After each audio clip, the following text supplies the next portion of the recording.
The storm hadn't stopped for 3 days. The small town of Hollow Creek was drowning in a relentless symphony of thunder and screams. Through the oppressive gloom, a lone police van cut a path toward the woods, its headlights slicing through the thick, clinging fog. Inside, Detective Mason sat hunched over, his face illuminated by the cold glow of a tablet. He was reviewing a blood-stained case file, the name Clara Voss, missing, glaring back at him. With a grimace, he replayed the antique shop's CCTV footage for the 10th time. The grainy images flickered across the screen, a haunting loop of normalcy turning into nightmare. A young girl, Clara, enters the shop. The camera cuts to a doll on a shelf, its painted eyes staring blankly, then just static. But Mason's trained eye caught it, a single chilling frame hidden within the noise. Behind Clara, almost blending into the shadows, stood a silhouette, a figure with unnaturally long fingers, a featureless porcelain mask, and eyes like hollowed-out pits. When Mason arrived at the location, the old antique shop was nothing more than a smoldering skeleton.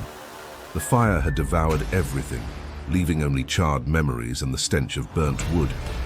Yet amidst the devastation, one thing remained eerily untouched: a basement door, half buried in ash and debris. With a grunt of effort, he pried it open. The air that rushed out was stale, thick with the smell of dust and something sickly sweet. As his flashlight beam pierced the darkness, it revealed a scene straight from a fever dream. Hundreds of unfinished dolls hung from the ceiling by wires, their bodies swaying gently in the disturbed air. Their faces were twisted in perpetual silent screams, mouths agape, eyes wide with terror.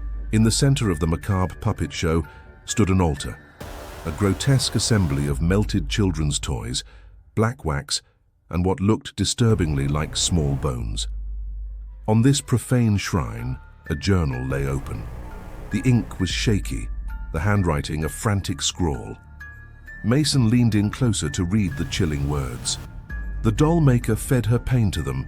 Now they feed on ours. A faint giggle echoed from the corner of the room, sharp and clear. Mason spun around, his heart pounding in his chest. There, sitting on a dusty wooden chair, was the Labubu doll. Its arms were folded, and its painted lips were curved into a smug smile, as if it had been waiting for him all along.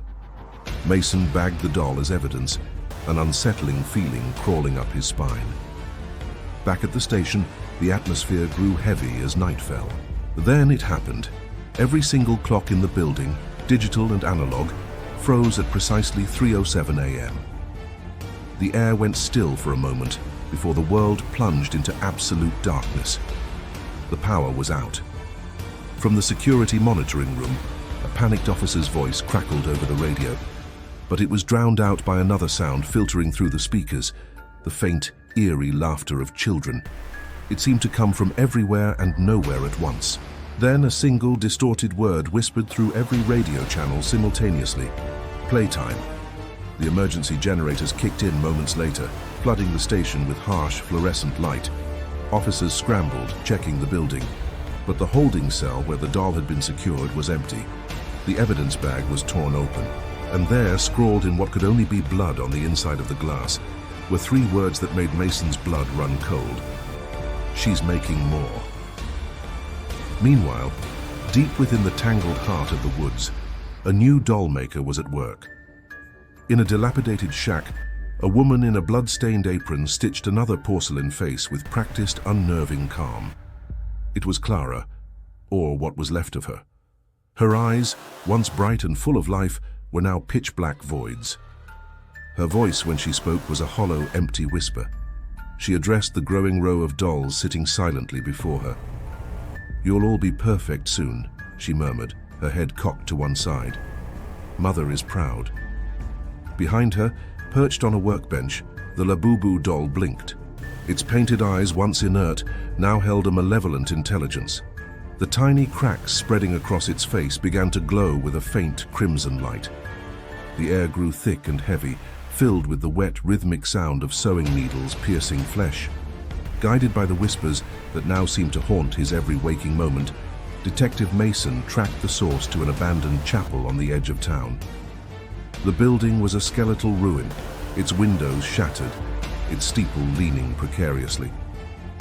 Pushing open the heavy oak doors, he stepped inside. The sight that greeted him stopped him in his tracks.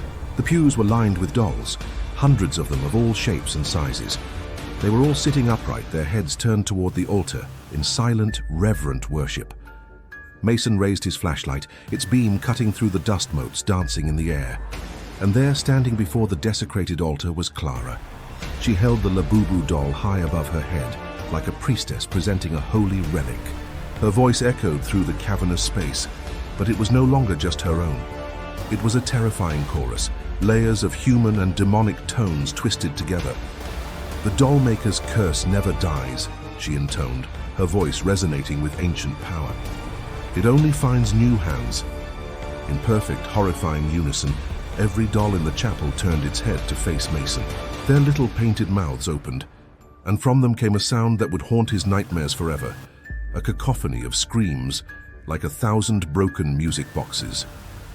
Acting on pure instinct, Mason raised his service pistol and fired. The bullet flew true, passing straight through Clara's spectral form as if she were made of smoke.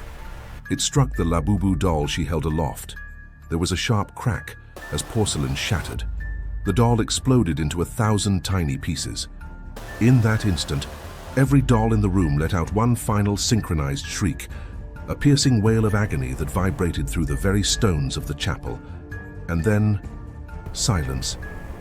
As the first rays of morning light broke through the stained glass windows, they illuminated an empty room. Clara was gone, the dolls were gone. All that remained was the lingering chill in the air and the dust settling on the floor. But as Mason took a hesitant step toward the altar, he saw it. Sitting right where Clara had stood was a new doll. It was impeccably crafted, its face a smooth, pale porcelain.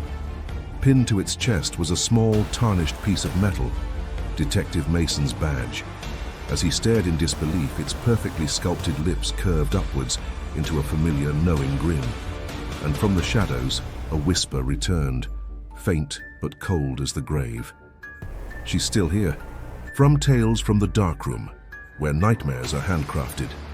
Thank you for joining us in the shadows. If you enjoyed this story, don't forget to like, subscribe, and hit that notification bell. We have plenty more tales waiting to be told.